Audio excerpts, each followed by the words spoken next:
Hello, good evening all of you दोस्तों। कैसे हैं आप सब? मैं रविंद्र यादव आप सबका डागर कॉन्सेप्ट के इस ऑनलाइन प्लेटफॉर्म पर हार्दिक स्वागत करता हूं। तो चलिए दोस्तों, आज के सेशन की हम शुरुआत करते हैं। और जैसा कि मैंने आपसे वादा किया था कि जब भी हमारा टाइम लगेगा तो मैं आपके लिए कॉन्सेप्चुअल क्लास लेकर आऊँगा। और उसी के बीच जैसी आपकी डिमांड थी कि सर क्यों ना हिस्ट्री की क्लास को स्टार्ट किया जाए, तो आज आपकी मांग पर मैं आपके सामने हिस्ट्री की शुरुआत हम करने वाले हैं। तो चलिए दोस्तों, शुरुआत करेंगे हिस्ट्री के बारे में, इतिहास के बारे में। दोस्तों, आज हम जो शुरुआत करने वाले हैं वो शुरुआत करेंगे गांधी एरा यानी कि गांधी युग से। और इसी के साथ साथ यानी कि गांधी युग के बारे में अगर हम देखा जाए तो बेटा गांधी युग जो होगा, तो गांधी युग आपका चलने वाला होगा, हम पढ़ेंगे सर 1915 से लेकर और 1947, 1915 से लेकर 1947 तक हम पढ़ने वाले हैं गांधी युग के बारे में ना। तो गांधी युग के बारे में आज हम पढ़ने वाले हैं। गांधी युग की शुरुआत करेंगे, पहले इसका बिल्कुल हम बेसिक पढ़ेंगे महात्मा गांधी के बारे में, और फिर हम शुरुआत करेंगे जो महात्मा गांधी का जो स्वतंत्रता आंदोलन जो होगा उसमें क्या योगदान रहा, तो उसके बारे में आज हम चर्चा करने वाले हैं। तो चलिए दोस्तों, अगर हम बात करें गांधी के बारे में, महात्मा गांधी के बारे में, तो आप सबको इस बात का पता है बेटा, एक एक बात को बिल्कुल बेसिक से हम लेके चलेंगे, बिल्कुल शुरुआत से। सर अगर हम बात करें महात्मा गांधी के बर्थ के बारे में यानी कि जन्म के बारे में, तो इनका जो जन्म होगा, तो जन्म होगा 2 अक्टूबर 1869 को, 2 अक्टूबर 1869 को। और इनका जो जन्म हुआ था, तो सर जन्म का जो स्थान होगा, जो पैलेस जो होगा, तो बेटा प्लेस की अगर हम बात करें तो प्लेस आपका होगा पोरबंदर, गुजरात। और बेटा ये पोरबंदर गुजरात, तो पोरबंदर यानी कि गुजरात के अंदर ही एक गांव होगा जिस गांव का नाम होगा काठियावाड़। इसी काठियावाड़ के अंदर महात्मा गांधी का क्या हुआ है, जन्म, है ना। तो यहीं पर महात्मा गांधी का बेटा जन्म हुआ है। इसी के साथ अगर हम बात करें सर महात्मा गांधी के बारे में, यहीं पर अगर हम बात करें बेटा, महात्मा गांधी के जो फादर हुआ करते थे, महात्मा गांधी के जो पिता हुआ करते थे, तो महात्मा गांधी के पिता की बात अगर की जाए तो महात्मा गांधी के पिता का नाम होगा करमचंद गांधी। महात्मा गांधी के पिता का नाम होगा करमचंद,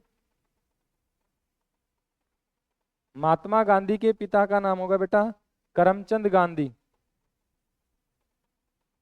उसके बाद बेटा अगर हम बात करें महात्मा गांधी की जो मदर हुआ करती थी यानी कि सर इनकी जो माता हुआ करती थी, तो बेटा माता का जो नाम हुआ करता था, तो माता का नाम होगा पुतली बाई। महात्मा गांधी की जो माता हुआ करती थी, तो महात्मा गांधी की माता का नाम होगा पुतली बाई। नेक्स्ट अगर हम बात करें सर महात्मा गांधी के बारे में, तो महात्मा गांधी की जो वाइफ हुआ करती थी यानी कि सर इनकी जो पत्नी हुआ करती थी, तो पत्नी का नाम होगा कस्तूरबा देवी। तो बिल्कुल बेसिक से हम शुरुआत कर रहे हैं महात्मा गांधी के बारे में कि सर महात्मा गांधी का जो जन्म था, तो जन्म हुआ था 2 अक्टूबर 1869 को पोरबंदर। और सर एक गांव हुआ करता था जिस गांव का नाम होगा काठियावाड़, गुजरात के अंदर।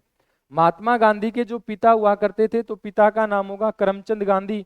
माता जो हुआ करती थी, तो माता का नाम होगा पुतली बाई। और बेटा इनकी जो वाइफ हुआ करती थी, तो वाइफ का नाम था कस्तूरबा देवी। तो चलिए दोस्तों, अब हम नेक्स्ट अगले पेज पर चलते हैं कि सर इसके अलावा महात्मा गांधी के बारे में अगर हम बात करें, तो सर महात्मा गांधी के 4 पुत्र हुआ करते थे यानी कि सर इसके 4 बेटे हुआ करते थे। और 4 जो बेटे हुआ करते थे, तो उनकी अगर हम बात करें तो बेटा एक बेटे का नाम हुआ करता था देवदास के नाम से, एक बेटे का नाम था हरिलाल के नाम से, नेक्स्ट अगले बेटे का नाम था मणिकलाल के नाम से। और बेटा एक इनका जो बेटा हुआ करता था उनका नाम था रामदास। तो महात्मा गांधी के 4 बेटे हुआ करते थे, इन 4 के अंदर एक बेटा देवदास, हरिलाल, मणिकलाल और रामदास। और बेटा इसी के साथ अगर हम बात करें महात्मा गांधी के बारे में, तो महात्मा गांधी का एक 5वां बेटा भी हुआ करता था जो एडोप्टेड सन था, यानी कि सर महात्मा गांधी ने जिसको ये कह सकते हैं कि जिसको गोद लिया था, तो उस बेटे का नाम था जमनालाल बजाज। महात्मा गांधी का पांचवा जो बेटा था जिसका नाम था जमनालाल बजाज। तो ये आप ध्यान देंगे। वैसे तो महात्मा गांधी के सर 4 बेटे हुआ करते थे और 4 बेटे के अंदर सब एक देवदास, हरिलाल, मणिकलाल और रामदास। वहीं सर अगर हम बात करें कि महात्मा गांधी का एक 5वां बेटा हुआ करता था बेटा, और ये जो 5वां बेटा जो गोद लिया गया था, जो एडोप्टेड सन था, तो उस बेटे का नाम था जमनालाल बजाज। चलिए अगर हम बात करें सर महात्मा गांधी के कुछ प्रारंभिक जीवन के बारे में कि सर महात्मा गांधी का जो प्रारंभिक जीवन रहा, तो बेटा महात्मा गांधी के बारे में अगर हम बात करें, सर महात्मा गांधी का 1883 1883 के अंदर ही महात्मा गांधी का जो है वो विवाह हो गया था। यानी कि इस समय पर अगर हम बात करें महात्मा गांधी के बारे में, तो महात्मा गांधी का मात्र लगभग 13 वर्ष की आयु के अंदर महात्मा गांधी का क्या हो गया था, विवाह हो गया था 1883। और हमने ये पढ़ लिया कि सर महात्मा गांधी की जो पत्नी हुआ करती थी, तो बेटा पत्नी का जो नाम हुआ करता था, पत्नी का नाम होगा कस्तूरबा देवी। तो अब हम महात्मा गांधी के प्रारंभिक जीवन पर नजर डालेंगे कि सर महात्मा गांधी की जो प्रारंभिक जो पढ़ाई थी वो कैसे हुई, कैसे कैसे महात्मा गांधी ने संघर्ष किया और कैसे बाद में भारत का जो स्वतंत्रता संग्राम होगा इसके अंदर महात्मा गांधी कैसे भाग लेंगे। तो चलिए दोस्तों, अगर हम बात करें सर महात्मा गांधी के बारे में, तो बेटा 1888 के अंदर महात्मा गांधी जो हुआ करते थे, महात्मा गांधी जाएंगे सर कहां पर, तो आप ये बताओगे कि सर महात्मा गांधी जाएंगे ब्रिटेन के अंदर। अच्छा बेटा, ब्रिटेन के अंदर किस काम से ये गए थे, तो आपका आंसर होगा सर महात्मा गांधी गए थे वकालत की पढ़ाई करने के लिए, यानी कि लॉ या बैरिस्टर की पढ़ाई को करने के लिए। नेक्स्ट दोस्तों, अगर हम बात करें महात्मा गांधी के बारे में, सर महात्मा गांधी भारत लौटेंगे 1893 1893 के अंदर महात्मा गांधी वापिस भारत लौटे। यानी कि सर महात्मा गांधी पढ़ाई करने के पश्चात वापिस भारत के अंदर आएंगे 1893 1893 के अंदर। उसके बाद दोस्तों अगर हम बात करें महात्मा गांधी के बारे में, तो बेटा महात्मा गांधी जब बैरिस्टर या लॉ की जब वकालत की जब पढ़ाई करने के पश्चात वापिस जब भारत के अंदर आए, तो कुछ समय तक महात्मा गांधी गुजरात हाई कोर्ट के अंदर ही प्रैक्टिस करेंगे। और गुजरात हाई कोर्ट के अंदर जब महात्मा गांधी प्रैक्टिस जब करेंगे, तो उसी दौरान यानी कि महात्मा गांधी के पास कोई ज्यादा खास केस नहीं हुआ करते थे। लेकिन एक बार घटना घटेगी, जैसे आपने देखा होगा कि जीवन के अंदर कई बार हमारे पास अपॉर्चुनिटी खुद चलकर आ जाती है, और इसी के साथ साथ अगर हम बात करें तो कई बार हमें खुद अपॉर्चुनिटी के पास जाना पड़ता है। तो इसी तरीके से, ठीक इसी तरीके से महात्मा गांधी के जीवन में भी अपॉर्चुनिटी आएगी। और महात्मा गांधी के जीवन में ये जो अपॉर्चुनिटी आई, महात्मा गांधी के जीवन में ये अवसर मिला, तो महात्मा गांधी के पिता जो हुआ करते थे करमचंद गांधी, करमचंद गांधी का एक दोस्त हुआ करता था जिस व्यक्ति का नाम था सर, उस व्यक्ति का नाम था शेख अब्दुल्ला के नाम से। अभी आप समझेंगे कि सर महात्मा गांधी का के जो पिता हुआ करते थे करमचंद गांधी, और इनके पिता का दोस्त हुआ करता था जिस व्यक्ति का नाम था शेख अब्दुल्ला, या जिसको हम बोलते थे दादा अब्दुल्ला के नाम से। और ये दादा अब्दुल्ला एक बार जब आए पोरबंदर गुजरात के अंदर जब ये आए, तो इन्होंने सोचा कि क्यों ना यार करमचंद गांधी जो है वो अपना बचपन का मित्र है, और क्यों ना करमचंद गांधी से मिलकर जाया जाए। अब बेटा जब दादा अब्दुल्ला या शेख अब्दुल्ला जब करमचंद गांधी से जब मिलने के लिए आए और करमचंद गांधी से जब मिले, तो करमचंद गांधी ने अपने बेटे के बारे में यानी कि महात्मा गांधी के बारे में बताया कि भाई मेरा जो बेटा है महात्मा गांधी, वो अभी अभी हाल ही में ब्रिटेन से वकालत की पढ़ाई करके आया है, और इस समय पर वो बहुत बड़ा वकील है। हालांकि महात्मा गांधी के समय या महात्मा गांधी के पास उस समय पर कोई केस नहीं हुआ करते थे, लेकिन आपको पता है कि भारतीय जो पिता है वो अपने पुत्र के बारे में यानी कि बातों को बढ़ा चढ़ाकर बताएगा, है ना। तो अब क्या होगा कि जैसे ही करमचंद गांधी ने जब शेख अब्दुल्ला को या दादा अब्दुल्ला को जब ये सारी की सारी जब घटनाएं जब बताई, तो इसी दौरान शेख अब्दुल्ला ने कहा कि अच्छा यार, अगर आपका जो बेटा है यानी कि महात्मा गांधी जो है, अगर महात्मा गांधी इतनी अच्छी वकालत की पढ़ाई करके आया, तो मेरा जो एक केस चल रहा है, काफी लंबे समय से एक केस चल रहा है, और वो जो केस है वो चल रहा है साउथ अफ्रीका के अंदर यानी कि दक्षिण अफ्रीका के अंदर, तो क्यों ना महात्मा गांधी से मेरा केस दिया जाए। अब बेटा करमचंद गांधी जो हुआ करते थे, करमचंद गांधी ने अपने बेटे महात्मा गांधी को अपने पास बुलाया और अपने बेटे महात्मा गांधी को जब अपने पास बुलाया तो ये बताया कि ये मेरा बचपन का मित्र है ना, और आपको पता है कि भारत के अंदर ऐसा ही चलता है, बोला चल पहले इसके पैर छू, है ना, और उसके बाद कहा कि भाई ये मेरे बचपन का मित्र और इनका एक साउथ अफ्रीका के अंदर या दक्षिण अफ्रीका के अंदर एक केस चल रहा है, आप उस केस को लड़ने का काम करोगे और मुझे बिल्कुल भी नापसंद नहीं है। मैं करमचंद गांधी ने अपने दोस्त शेख अब्दुल्ला के सामने ये कहा कि मुझे पता है कि अभी आपके पास समय बिल्कुल भी समय नहीं है, आपके पास बहुत समय है, लेकिन मुझे ना सुनना बिल्कुल भी पसंद नहीं है और आप शेख अब्दुल्ला या दादा अब्दुल्ला का केस लड़ोगे, है ना। हालांकि महात्मा गांधी के पास कोई भी केस नहीं था। तो दोस्तों ये अपॉर्चुनिटी जीवन के अंदर सबको मिलती है, हर व्यक्ति को अपने जीवन के अंदर अपॉर्चुनिटी मिलती है ना। या तो अपॉर्चुनिटी खुद चलकर आएगी या फिर हमें खुद अपॉर्चुनिटी के पास चलकर जाना पड़ेगा। और ठीक ऐसा ही महात्मा गांधी के जीवन में भी हुआ। महात्मा गांधी को अपने जीवन में ये एक अपॉर्चुनिटी मिली, और महात्मा गांधी को जब ये अपने जीवन के अंदर ये अपॉर्चुनिटी जब मिली तो दोस्तों 1894 के अंदर 1894 के अंदर महात्मा गांधी जाएंगे कहां पर, महात्मा गांधी जाएंगे सर साउथ अफ्रीका के अंदर, यानी कि दक्षिण अफ्रीका के अंदर। और बेटा महात्मा गांधी जब दक्षिण अफ्रीका के अंदर गए तो मैंने आपको बताया महात्मा गांधी दक्षिण अफ्रीका में किस काम से जाएंगे, तो शेख अब्दुल्ला नाम का जो व्यक्ति हुआ करता था, शेख अब्दुल्ला, या बेटा इसी का ही नाम होगा, इसी को हम बोलते हैं दादा अब्दुल्ला के नाम से। ध्यान से समझना कि सर 1894 के अंदर 1894 के अंदर महात्मा गांधी जाएंगे साउथ अफ्रीका दक्षिण अफ्रीका, और दक्षिण अफ्रीका के अंदर महात्मा गांधी जाएंगे शेख अब्दुल्ला या दादा अब्दुल्ला का केस लड़ने के लिए। बेटा ये जो हुआ करता था दादा अब्दुल्ला, तो ये गुजरात का एक व्यापारी हुआ करता था, और इसी व्यापारी का केस लड़ने के लिए महात्मा गांधी चले जाएंगे कहां पर, दक्षिण अफ्रीका, यानी कि सर साउथ अफ्रीका के अंदर जाएंगे।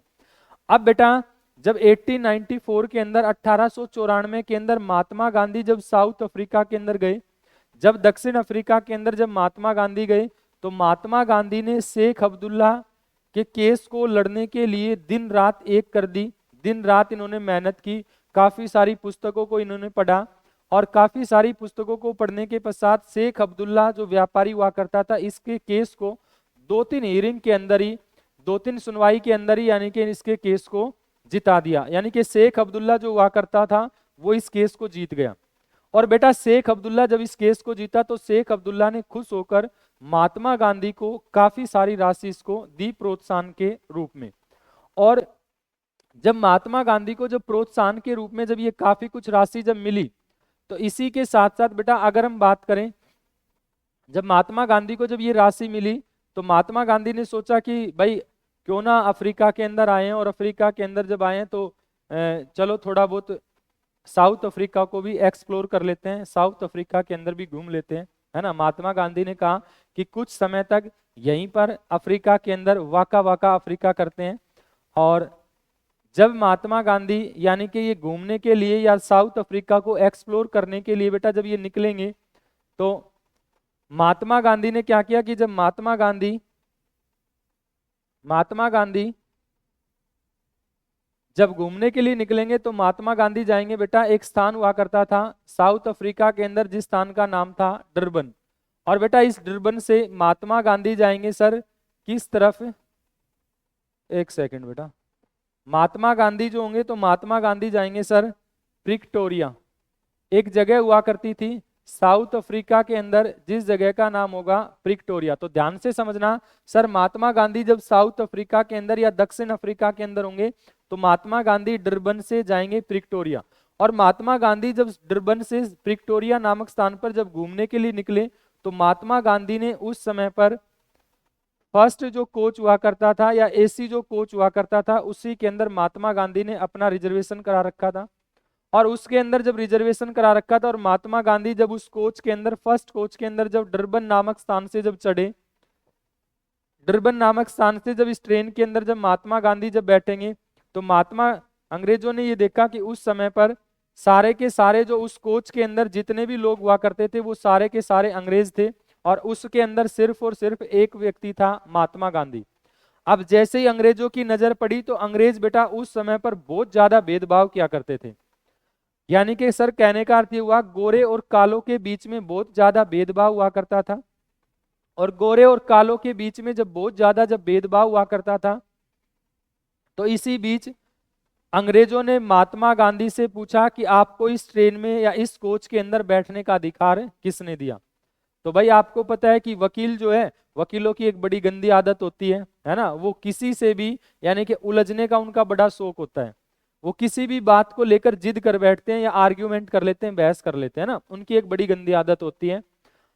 तो महात्मा गांधी ने क्या किया कि महात्मा गांधी ने वो जो रिजर्वेशन करा रखा था, जो रिजर्वेशन करा रखा था, तो टिकट को निकाला, और टिकट को निकाल के और महात्मा गांधी ने कहा कि ये जो टिकट है ये मेरे को अधिकार देती है, यानी कि your ticket giving this right, ये मेरे को अधिकार देती है कि मैं इस कोच के अंदर बैठ सकता हूँ।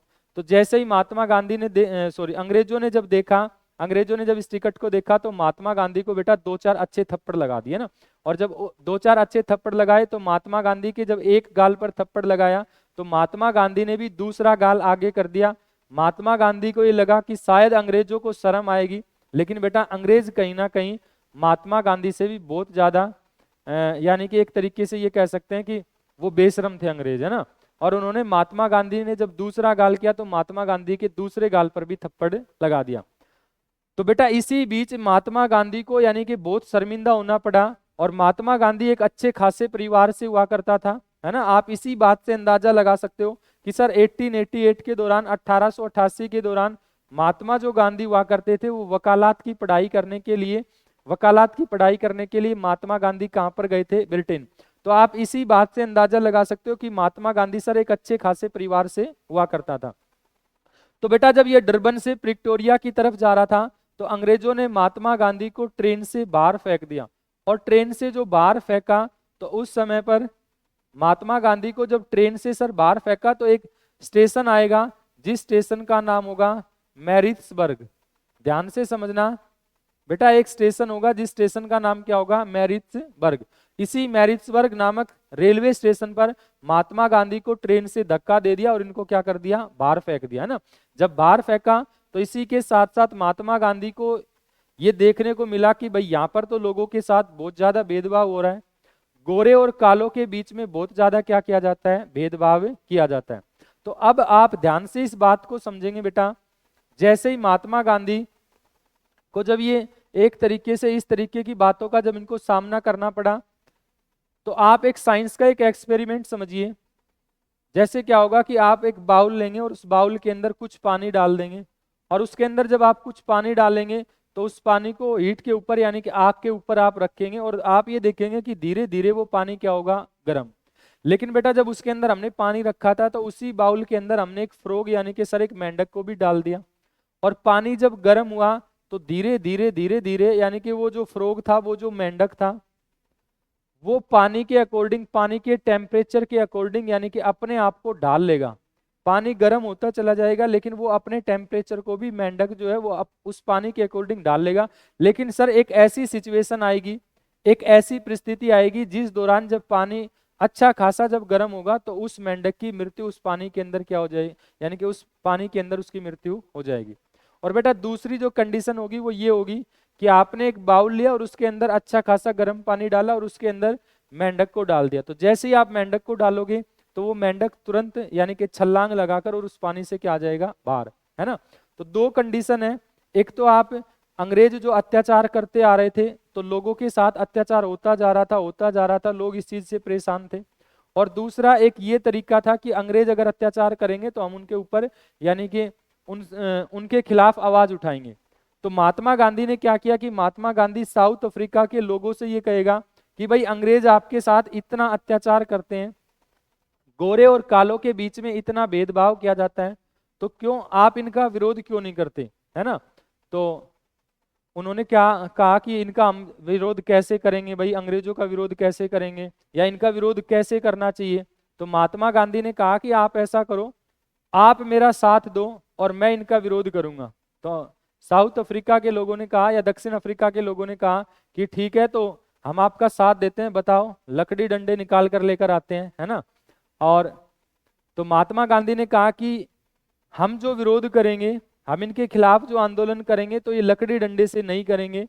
महात्मा गांधी ने कहा कि बेटा, महात्मा गांधी ने ये कहा कि इनका जो विरोध किया जाएगा तो विरोध कैसे किया जाएगा, तो महात्मा गांधी ने कहा सत्य, अहिंसा और सत्याग्रह। एक ऐसा व्यक्ति जो यानी कि बिना लकड़ी डंडे के, बिना उसके, और इनका विरोध करेगा। और दक्षिण अफ्रीका के लोगों से ये कहा कि सत्य, अहिंसा और सत्याग्रह के आधार पर अंग्रेजों का हम क्या करेंगे, विरोध।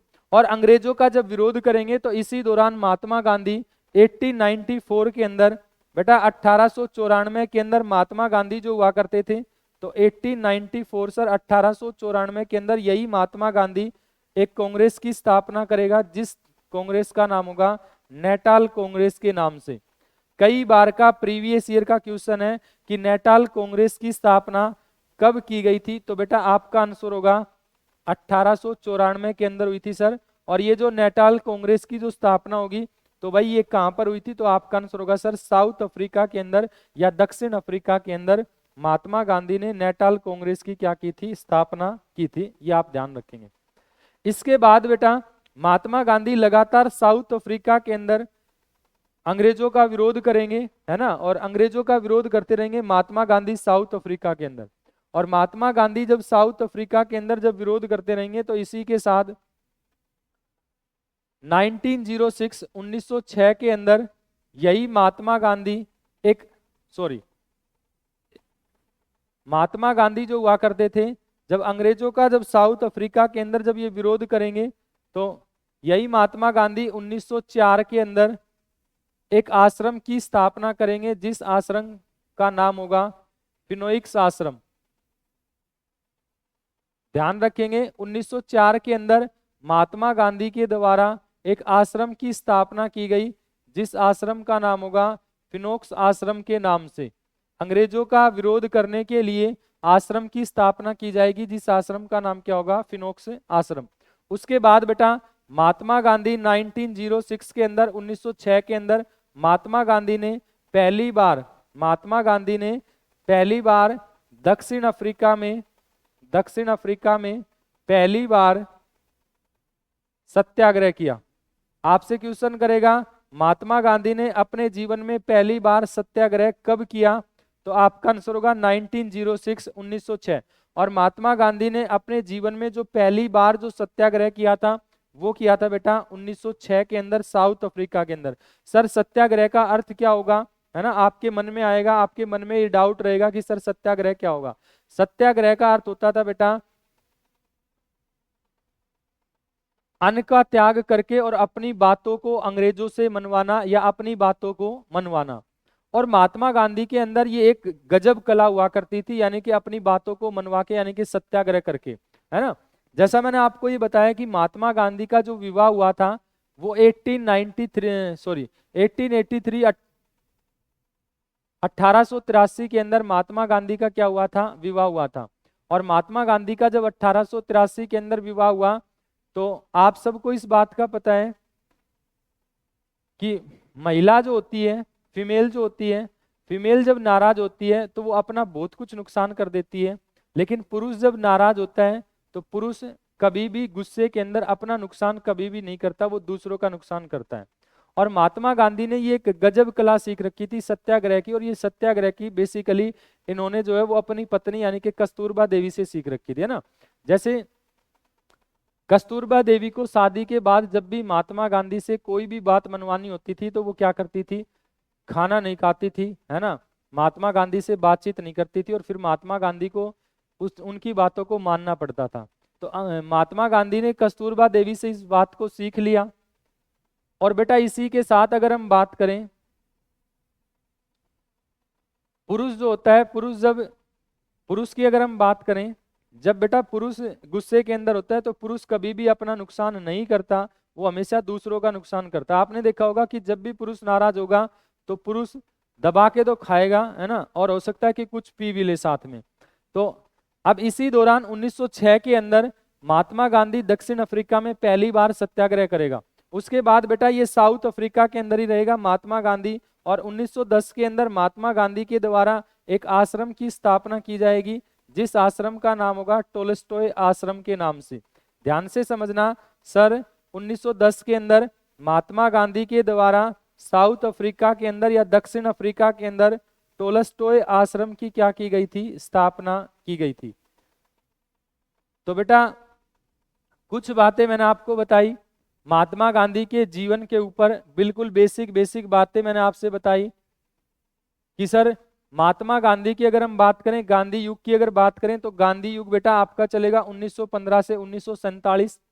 महात्मा गांधी का जो जन्म होगा तो वो 2 अक्टूबर 1869 को होगा। महात्मा गांधी का जो जन्म हुआ था तो स्थान होगा पोरबंदर गुजरात, और गांव हुआ करता था काठियावाड़। महात्मा गांधी के पिता की अगर हम बात करें तो महात्मा गांधी के पिता का नाम क्या हुआ करता था, करमचंद गांधी। इनकी जो माता हुआ करती थी तो माता का नाम होगा पुतली बाई। और बेटा इनकी जो पत्नी हुआ करती थी, महात्मा गांधी की जो पत्नी थी तो पत्नी का नाम क्या होगा, कस्तूरबा देवी। चलिए बेटा नेक्स्ट फिर हमने ये देखा कि सर महात्मा गांधी के 4 बेटे हुआ करते थे, और इन 4 के अंदर एक बेटे का नाम था देवदास, हरिलाल, मणिकलाल और रामदास। लेकिन कहीं ना कहीं सर महात्मा गांधी का एक 5वां बेटा भी था जो महात्मा गांधी ने अडोप्ट किया था, अडोप्ट किया गया था, और यानी कि गोद लिया गया पुत्र था, और इसका नाम था जमनालाल बजाज। और सर हमने ये देखा कि महात्मा गांधी का 1883 के अंदर महात्मा गांधी का क्या हुआ था, विवाह।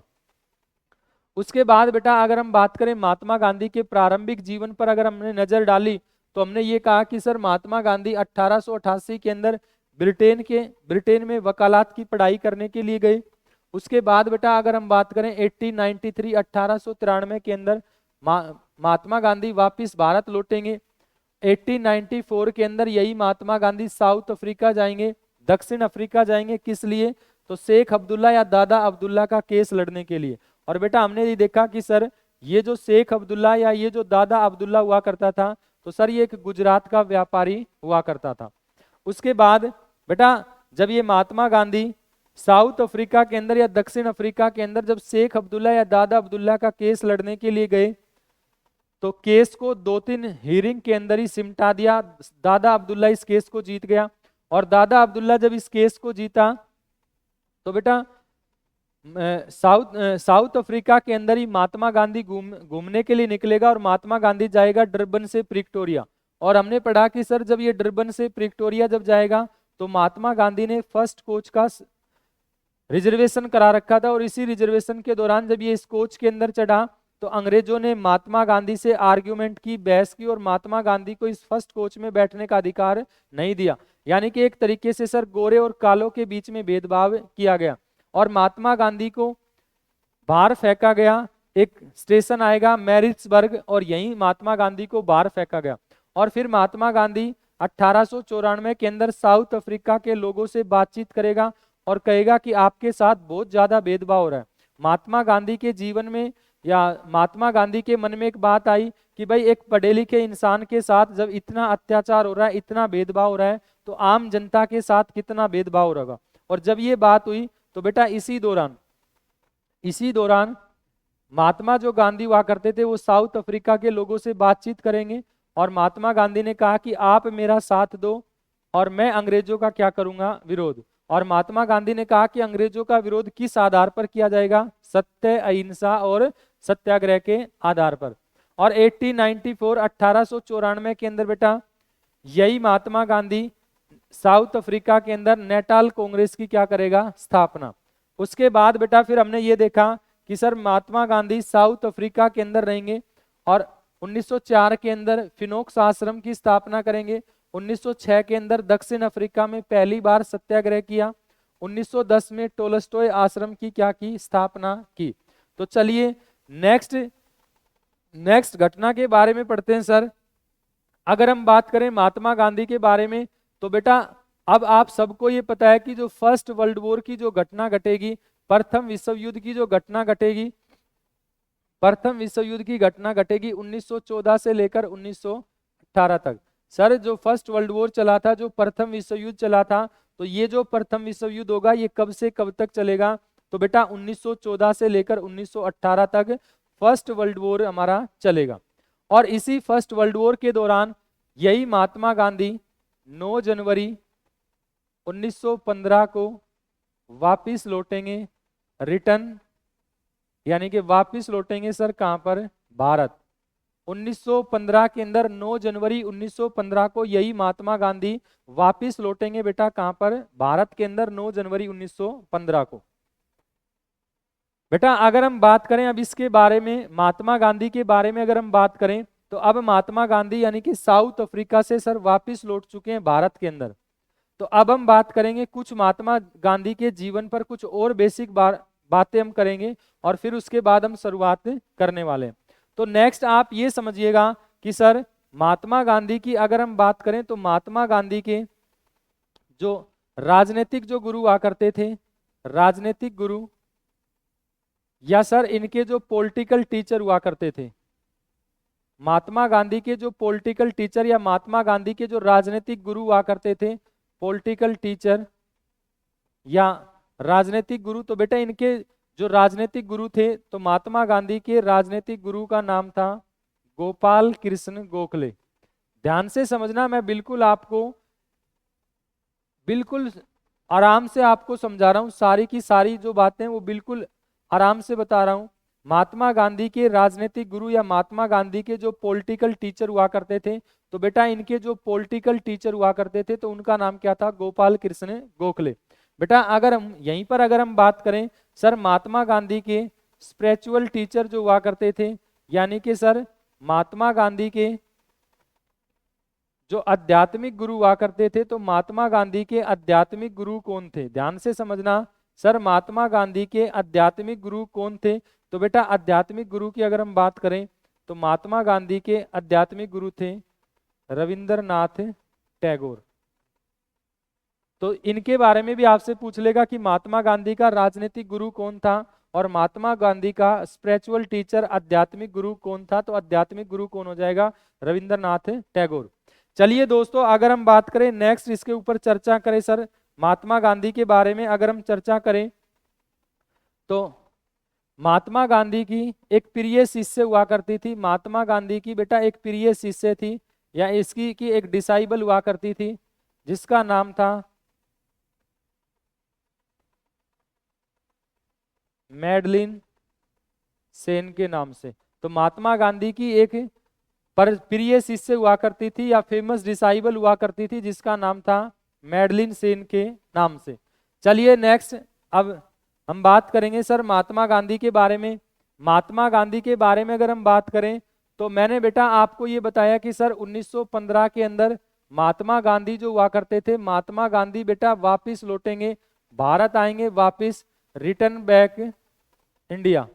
और 1915 के अंदर महात्मा गांधी जब वापिस भारत के अंदर लौटे तो इसी दौरान यही महात्मा गांधी भारत में जब आएंगे तो 1916 के अंदर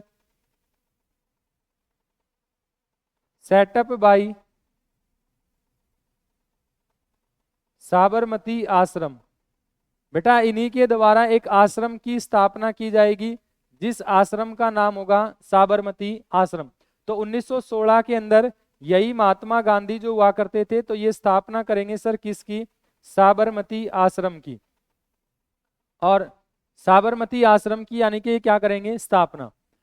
इसी के साथ बेटा नेक्स्ट पॉइंट अब आप ये समझिएगा कि सर 1915 के अंदर तो महात्मा गांधी वापस भारत लौटे, 1916 के अंदर महात्मा गांधी ने साबरमती आश्रम की क्या की है, स्थापना। इसी के साथ साथ 1916 की मैं आपको एक घटना बताता हूं। 1916 के अंदर लखनऊ सेशन हुआ था, 1916 का लखनऊ सेशन इन कांग्रेस। बेटा कांग्रेस का लखनऊ सेशन इन कांग्रेस, कांग्रेस का लखनऊ अधिवेशन हुआ था। और ये जो सर लखनऊ अधिवेशन हुआ था 1916 के अंदर, तो इस अधिवेशन के अंदर महात्मा गांधी भी गए थे। और महात्मा गांधी जब इस लखनऊ अधिवेशन में महात्मा गांधी ने भाग लिया तो महात्मा गांधी को ये देखने को मिला कि भारत के अंदर एकता की कमी है, भारत के अंदर प्रत्येक वर्ग अलग अलग अपने रास्ते पर चल रहा है। और इसी के साथ साथ महात्मा गांधी ने लोगों से यह आह्वान किया कि भाई इसी तरीके से अगर आप सब लोग अलग अलग रास्ते पर चलते रहोगे तो अंग्रेज जो है, अंग्रेज लंबे समय तक भारत के अंदर रूल करेंगे और वो कभी भी आपको आजाद नहीं करेंगे। तो महात्मा गांधी ने ये आह्वान किया कि आप सबको क्या होना पड़ेगा, एक होना पड़ेगा। और जब बेटा ये बात आई तो इसी दौरान जो ये लखनऊ अधिवेशन हुआ था जिसकी अध्यक्षता की गई थी किसके द्वारा, तो आपका आंसर होगा सर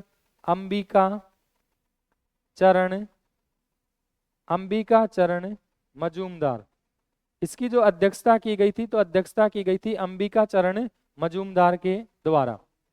अब बेटा इस लखनऊ अधिवेशन के दौरान आप ये ध्यान देंगे कि सर ये जो लखनऊ अधिवेशन हुआ था, इस लखनऊ अधिवेशन के अंदर कांग्रेस जो दो भागों में बट चुकी थी, एक भाग आपका कहलाता था नरम दल और दूसरा आपका क्या कहलाता था, गरम दल। इन दोनों को वापिस मर्ज कर दिया गया, ये वापिस एक हो गए। और इसी के साथ साथ बेटा इस लखनऊ अधिवेशन के अंदर अगर हम बात करें तो 1906 के अंदर एक पार्टी बनी थी जिस पार्टी का नाम था सर मुस्लिम लीग। यहीं पर सर एक पार्टी बनी थी जिस पार्टी का नाम क्या था, मुस्लिम लीग।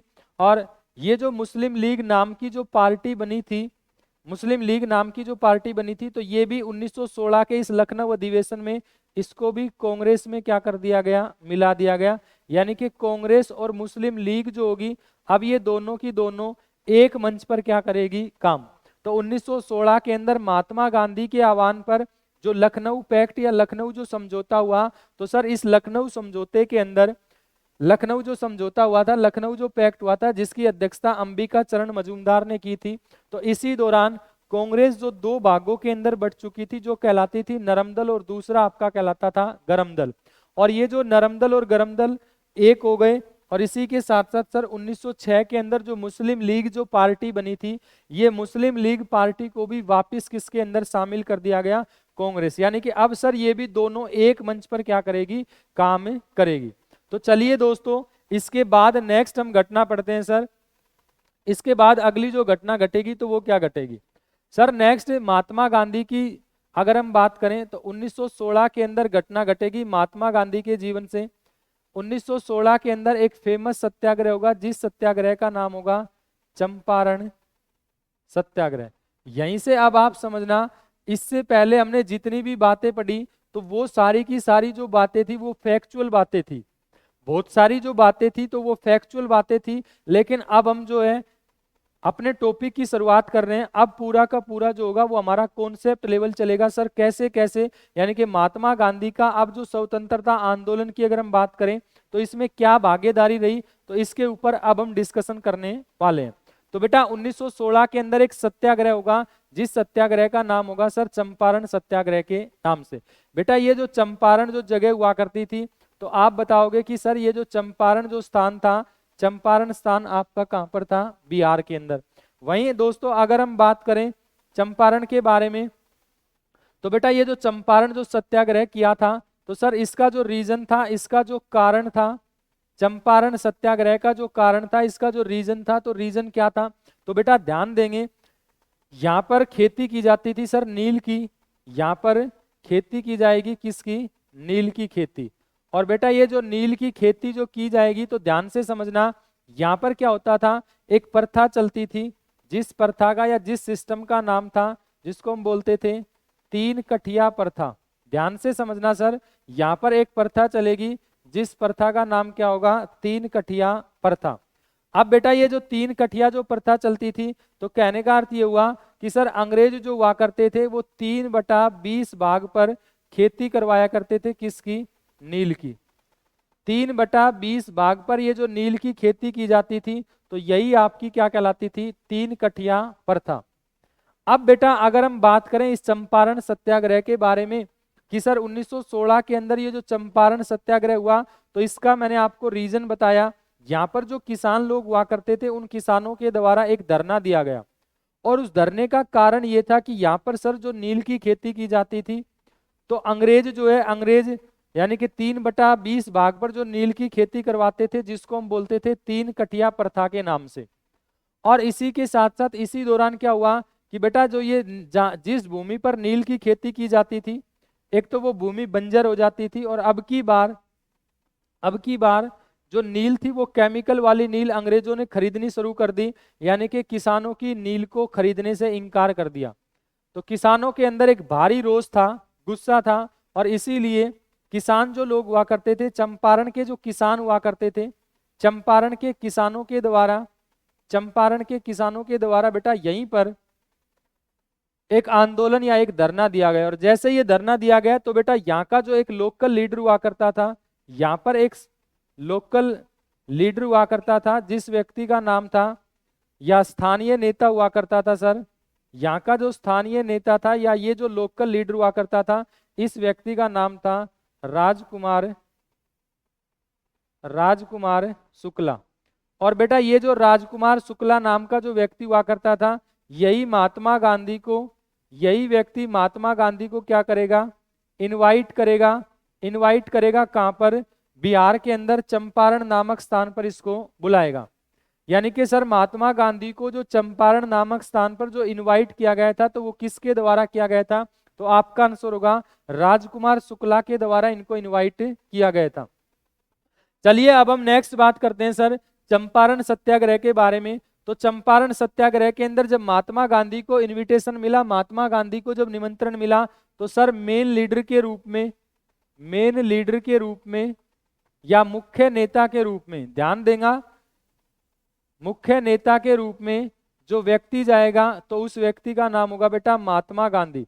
लेकिन इसी के साथ साथ सर महात्मा गांधी जो हुआ करते थे, महात्मा गांधी अपने साथ एसोसिएट लीडर के रूप में, एसोसिएट लीडर के रूप में, यानी कि हम ये कह सकते हैं कि सर सहयोगी नेता के रूप में, सहयोगी नेता के रूप में किस व्यक्ति को लेकर गए, तो एसोसिएट लीडर या सहयोगी नेता के रूप में ये लेकर जाएंगे किसको, डॉक्टर राजेंद्र प्रसाद को, डॉक्टर राजेंद्र प्रसाद को। अब जैसे ही महात्मा गांधी अपने साथ जब डॉक्टर राजेंद्र प्रसाद को लेकर जब वहां पर पहुंचे, तो महात्मा गांधी ने नॉर्मल सी या स्वाभाविक सी बात है भाई, किसानों से बातचीत की। और किसानों से जब बातचीत की तो किसानों ने अपनी समस्या रखी। किसानों ने बताया कि हमारे साथ, हमसे ये जो 3 कठिया जो प्रथा कराई जाती है, ये जो नील की खेती कराई जाती है, तो इसको क्या कराया जाए, बंद किया जाए। तो महात्मा गांधी ने किसानों की बातों को सुना, और किसानों की बातों को सुनने के पश्चात महात्मा गांधी अब इन बातों को अंग्रेजों के सामने रखेगा। और महात्मा गांधी जब अंग्रेजों के सामने इस बात को रखेगा, तो बेटा इसका जो रिजल्ट आएगा, इसका जो परिणाम आएगा, इसका रिजल्ट या सर इसका जो परिणाम था, तो इसका परिणाम क्या होगा, तो परिणाम सर ये आया कि ये जो 3 कठिया जो प्रथा हुआ करती थी, 3 कठिया प्रथा जो हुआ करती थी, तो 3 कठिया प्रथा आपकी क्या हो गई, समाप्त। ध्यान से समझना सर, महात्मा गांधी ने जब चंपारण सत्याग्रह में भाग लिया और इसी दौरान अंग्रेजों के सामने जब इस बात को रखा, तो अंग्रेज महात्मा गांधी की बात को मान गए। और इसी के साथ साथ ये जो 3 कठिया जो प्रथा हुआ करती थी, तो 3 कठिया प्रथा आपकी क्या हो गई, समाप्त। अब बेटा इसके बाद जैसे ही 3 कठिया 3 कठिया जो प्रथा चलती थी वो समाप्त हो गई। तो कहने का अर्थ ये हुआ सर, महात्मा गांधी की भारत में अगर हम बात करें 1916 के अंदर महात्मा गांधी की ये राजनीतिक पारी की शुरुआत थी, राजनीतिक जीवन की। 1916 में महात्मा गांधी ने भारत में राजनीतिक जीवन की क्या की है, शुरुआत। ये भारत में शुरुआत की है महात्मा गांधी ने राजनीतिक जीवन की। और इसी के साथ साथ बेटा 1916 के अंदर ही महात्मा गांधी ने भारत में सबसे पहला क्या किया था, सत्याग्रह किया था। लेकिन आपसे 2 क्वेश्चन करेगा, क्वेश्चन सुनना, आपसे क्वेश्चन करेगा महात्मा गांधी की राजनीतिक जीवन की जो पहली बार जो शुरुआत हुई थी, तो वो तो आपकी हुई थी 1906 में, लेकिन ये आपकी हुई थी राजनीतिक जीवन की शुरुआत साउथ अफ्रीका के अंदर। और महात्मा गांधी ने अपने जीवन में जो पहली बार सत्याग्रह जो किया था, महात्मा गांधी ने अपने जीवन में जो पहली बार जो सत्याग्रह किया था, तो ध्यान देंगे महात्मा गांधी का जीवन में जो पहली बार सत्याग्रह, तो बेटा ये भी 1906 के अंदर महात्मा गांधी ने किया था। और ये भी आपका कहां पर हुआ था, साउथ अफ्रीका के अंदर, दक्षिण अफ्रीका में। लेकिन भारत में राजनीतिक पारी की जो शुरुआत हुई थी ये 1916 के अंदर हुई थी। और भारत में जो पहला सत्याग्रह हुआ था, तो वो भी आपका कब हुआ था, 1916 के अंदर। अब आप नेक्स्ट पॉइंट समझेंगे सर, जब महात्मा गांधी की इस चंपारण सत्याग्रह के दौरान जब जीत हुई, तो इसी दौरान रविंद्रनाथ टैगोर जो हुआ करते थे, इसी दौरान जो व्यक्ति हुआ करते थे, जिस व्यक्ति का नाम था रविंद्रनाथ टैगोर, रविंद्रनाथ टैगोर ने महात्मा गांधी को खुश होकर और एक टाइटल दिया, एक उपाधि दी, और इस टाइटल का नाम क्या होगा? महात्मा गांधी। तो ध्यान देंगे, रविंद्रनाथ टैगोर ने चंपारण सत्याग्रह जो हुआ था, इसी चंपारण सत्याग्रह की जीत की खुशी के अंदर इनको एक टाइटल दिया, और ये जो टाइटल होगा तो इसका नाम क्या होगा? महात्मा। और महात्मा गांधी ने, महात्मा जो गांधी हुआ करते थे, महात्मा गांधी ने रविंद्रनाथ टैगोर को एक उपाधि दी थी, और इस उपाधि का नाम क्या था? गुरुदेव। तो ध्यान देंगे बेटा, रविंद्रनाथ टैगोर तो महात्मा गांधी को उपाधि देगा या टाइटल देगा? महात्मा का। और महात्मा गांधी ने रविंद्रनाथ टैगोर को टाइटल दिया था किसका? गुरुदेव का। तो ये जो सारी की सारी जो घटनाएं होंगी सर, ये घटनाएं किसकी होगी? चंपारण सत्याग्रह से रिलेटेड सारी की सारी घटनाएं होंगी। तो ध्यान देंगे, अभी जो मैंने आपको बताया चंपारण सत्याग्रह से रिलेटेड जो बातें मैंने आपको बताई, तो एक बार दोबारा से रिकैप करा देता हूं। सर 1916 के अंदर चंपारण सत्याग्रह की शुरुआत हुई थी। चंपारण जो स्थान था तो ये आपका होगा बिहार के अंदर। चंपारण सत्याग्रह का जो कारण था, इसका बेटा जो रीजन हुआ करता था, तो रीजन क्या होगा? नील की खेती।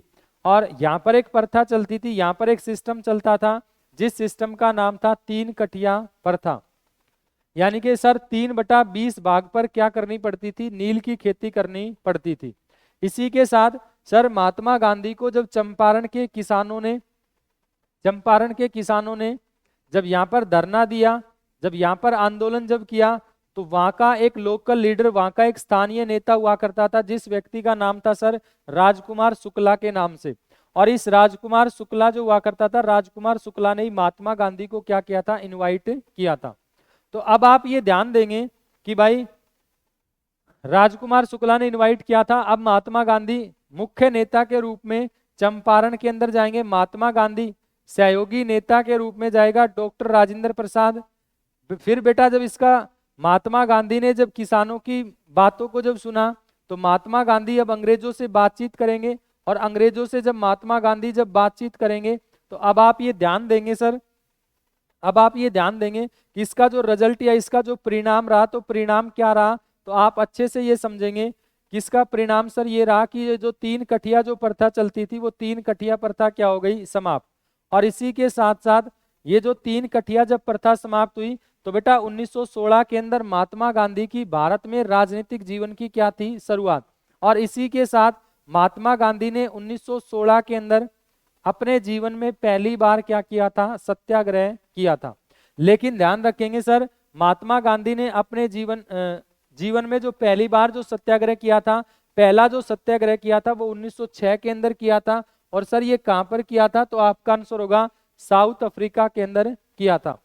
इसी के साथ महात्मा गांधी ने पहला सत्याग्रह 1906 में साउथ अफ्रीका में। महात्मा गांधी के राजनीतिक जीवन की शुरुआत भी सबसे पहले कहां पर हुई थी? साउथ अफ्रीका के अंदर हुई थी।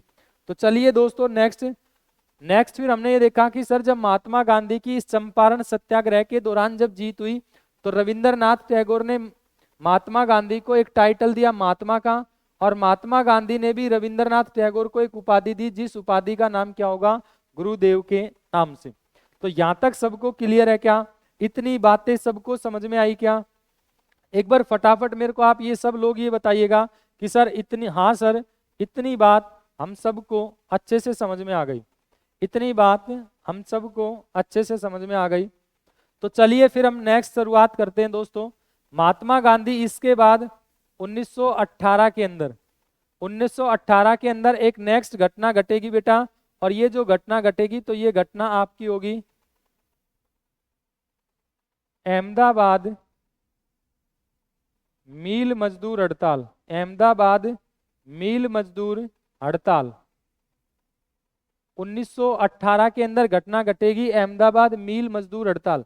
अब बेटा अगर हम बात करें तो ये जो घटना थी अहमदाबाद मील मजदूर जो हड़ताल हुई थी, तो इसका सर इसका रीजन क्या था, या बेटा इसका जो कारण हुआ करता था, तो कारण क्या था?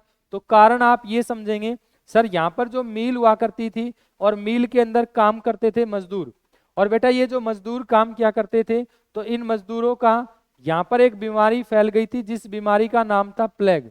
और ये जो प्लेग नामक बीमारी जो हुआ करती थी, तो प्लेग नामक बीमारी के कारण मजदूरों को जो बोनस मिला करता था, वो बोनस को क्या कर दिया गया? बंद कर दिया गया। और बोनस बंद होने के कारण अहमदाबाद मिल के जो मजदूर हुआ करते थे, इन मजदूरों के द्वारा, अहमदाबाद मिल के जो मजदूर हुआ करते थे, इन मजदूरों के द्वारा यानी कि क्या कर दी गई, हड़ताल। और जब हड़ताल जब की गई तो इसी दौरान महात्मा गांधी को क्या किया जाएगा, इनवाइट। और बेटा जब महात्मा गांधी को इनवाइट किया गया तो महात्मा गांधी पहुंचेंगे कहां पर, अहमदाबाद। और महात्मा गांधी जब अहमदाबाद नामक स्थान पर जब पहुंचे तो यानी कि मेन लीडर के रूप में, मेन लीडर या सर मुख्य नेता, मेन लीडर या मुख्य नेता, तो मुख्य नेता के रूप में आपका कौन जाएगा, महात्मा गांधी। और महात्मा गांधी ने अंग्रेजों से बातचीत की, महात्मा गांधी ने अंग्रेजों से बातचीत की। और महात्मा गांधी ने बेटा जब अंग्रेजों से जब बातचीत की तो आप समझेंगे, महात्मा गांधी ने जब अंग्रेजों से बातचीत जब की तो अंग्रेज जो हुआ करते थे वो महात्मा गांधी की बात को मान गए। और इनका जो प्लेग नामक बीमारी के कारण, जो प्लेग बीमारी आई थी और उसके कारण इस बोनस को जो बंद किया गया था, तो रिजल्ट ये रहा सर, इसका जो परिणाम जो रहा, तो परिणाम बेटा ये रहा कि सर दोबारा से ये जो बोनस था, इस बोनस को क्या कर दिया गया, स्टार्ट कर दिया गया, बोनस को वापिस क्या कर दिया, शुरू कर दिया। और बोनस जब वापिस शुरू होगा तो यानी कि महात्मा गांधी की दूसरी बार अब भारत में क्या हुई है, जीत। महात्मा गांधी ने अपने राजनीतिक जीवन की जो शुरुआत की वो चंपारण सत्याग्रह से की। और महात्मा गांधी की भारत में जो पहली जो राजनीतिक जीत जो होगी या पहली बार जो सत्याग्रह किया था वो चंपारण सत्याग्रह। और इसी के दौरान महात्मा गांधी ने 1918 के अंदर अहमदाबाद मिल मजदूर हड़ताल जो थी, यहाँ पर भी महात्मा गांधी की क्या हो गई, जीत। लेकिन बेटा आपसे क्वेश्चन करेगा कि महात्मा गांधी ने, सर 1918 से रिलेटेड ये क्वेश्चन आपके सामने आएगा, महात्मा गांधी ने अपने जीवन में पहली बार भूख हड़ताल, महात्मा गांधी ने अपने जीवन में पहली बार भूख हड़ताल कब की थी, पहली बार भूख हड़ताल कब की थी, तो आपका आंसर होगा 1918 के अंदर। बेटा ये जो अहमदाबाद मिल मजदूर की जो घटना थी, यहीं पर महात्मा गांधी ने अपने जीवन में पहली बार क्या की थी, भूख हड़ताल की थी। तो चलिए दोस्तों, यहां तक आप सबको समझ में आया होगा। तो इससे नेक्स्ट फिर हम करते हैं नेक्स्ट पॉइंट। फिर इसके बाद समझना सर, अगला जो हमारा पॉइंट होगा तो वो बेटा पॉइंट होगा कि 1918 के अंदर नेक्स्ट अगला सत्याग्रह चलेगा, जिस सत्याग्रह का नाम होगा खेड़ा सत्याग्रह के नाम से। ध्यान से समझना सर, 1918 के अंदर एक और सत्याग्रह होगा, जिस सत्याग्रह का नाम क्या होगा, खेड़ा सत्याग्रह। अच्छा सर, खेड़ा सत्याग्रह था क्या, तो इस खेड़ा सत्याग्रह जो हुआ था तो सर इसका कारण क्या था, तो बेटा कारण समझेंगे। कारण ये था कि जबरन किसानों से, जबरन टैक्स की वसूली की जा रही है, किसानों से टैक्स, जबरदस्ती टैक्स वसूल किया जा रहा है। और जब जबरन टैक्स जब वसूल किया जा रहा था तो खेड़ा के जो किसान हुआ करते थे, गुजरात के अंदर एक जगह होगी खेड़ा, यहाँ पर जो किसान हुआ करते थे, इन किसानों के द्वारा, ध्यान से समझना कि सर ये जो किसान हुआ करते थे, खेड़ा के जो किसान हुआ करते थे, इन किसानों के द्वारा जब जबरदस्ती जब टैक्स लिया जा रहा है तो इन लोगों ने सत्याग्रह कर दिया। और किसान जो लोग हुआ करते थे, किसान लोगों ने अपनी खड़ी फसल के अंदर आग लगा दी, खड़ी फसल की जुताई कर दी। जब ये सारी की सारी जब इन घटनाओं का जब पता चला तो महात्मा गांधी पहुंचेंगे कहां पर, तो बेटा महात्मा गांधी जाएंगे कहां पर, खेड़ा नामक स्थान पर। और महात्मा गांधी जब खेड़ा नामक स्थान पर पहुंचे और इन्होंने जब किसानों की बात को जब सुना, किसानों की बात को जब सुना तो इसी के साथ साथ महात्मा गांधी अब अंग्रेजों से बातचीत करेंगे। और अंग्रेजों से जब बातचीत करेंगे तो इसी के साथ साथ अंग्रेज महात्मा गांधी की बात को मान गए। और महात्मा गांधी ने ये कहा कि अब कोई भी जो किसान है वो किसी प्रकार से कोई टैक्स नहीं देगा। इसी आंदोलन को, ये जो खेड़ा सत्याग्रह जो होगा, इसी को ही जाना जाता है कर नहीं आंदोलन के नाम से। आपसे क्वेश्चन करेगा कि किस घटना को कर नहीं आंदोलन के नाम से जाना जाता है, तो वो कौन सी घटना होगी, खेड़ा सत्याग्रह की घटना होगी। खेड़ा सत्याग्रह के अंदर महात्मा गांधी ने अंग्रेजों से ये कहा था कि अब आपको किसी प्रकार से कोई टैक्स देने की जरूरत नहीं है। और इसी के साथ साथ बेटा खेड़ा जो सत्याग्रह था, तो खेड़ा सत्याग्रह के अंदर सर यहाँ पर जो मेन लीडर था, यहाँ का जो मुख्य नेता था, ध्यान से समझना, खेड़ा सत्याग्रह के अंदर जो मुख्य नेता था, तो बेटा मुख्य नेता कौन था, तो आपका आंसर होगा महात्मा गांधी। सर खेड़ा सत्याग्रह की जो घटना घटी थी तो यहाँ पर भी महात्मा गांधी अपने साथ एसोसिएट लीडर यानी कि सर सहयोगी नेता को लेकर गए थे। और बेटा यहाँ पर जो सहयोगी नेता जो हुआ करते थे तो ध्यान से समझना, सहयोगी नेता जो हुआ करते थे तो उस व्यक्ति का नाम होगा सरदार वल्लभ भाई पटेल, सरदार वल्लभ भाई पटेल।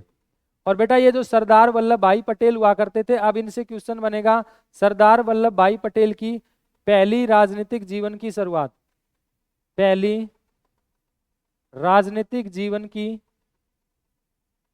पहली राजनीतिक जीवन की शुरुआत।